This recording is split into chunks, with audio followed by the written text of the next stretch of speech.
The ulnar dorsal zone has a number of key features. First of all, the ulnar head can clearly be seen in most patients. In rheumatoid patients, it's often more obvious, and this is because the carpus has supinated away from the wrist, making the ulnar head more prominent. The ulnar itself is actually in a normal position. It's merely the carpus that supinates and looks forwards. So the ulnar head, the distal radial ulnar joint, and the radius. The ulnar styloid at the side, ECU tendon, and then the triquetrum is the first bony landmark after the ulnar head, which is just here. Once we've found the triquetrum, the next bone to it is the lunate and then the scaphoid. So these individual bones can be palpated and try to move on each other. Berger has recently described the spot of TFC tenderness.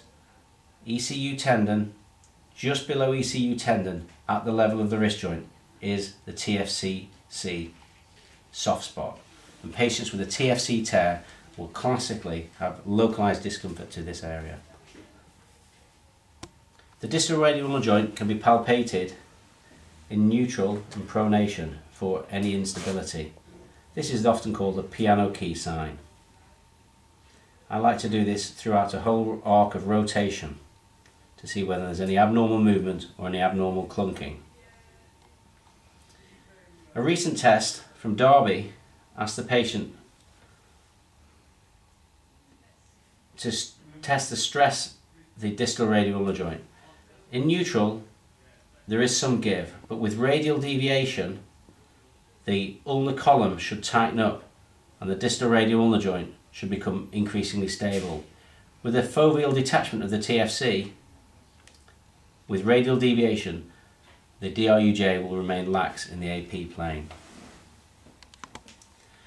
Another test for TFC discomfort is full ulnar deviation and axially loading. In this case, we're trying to catch the triquetrum and the ulnar head together and squeeze an abnormal TFC, which may again cause local discomfort in this area. Let's not forget, occasionally patients have got an overly long ulnar, either the way they were born or secondary to radial shortening from a malunion of a radius. And in this case, the ulnar plus deformity can wear out the TFC and can go on to cause ulnar abutment syndrome, again with pain on the ulnar aspect of the wrist, made worse with ulnar deviation.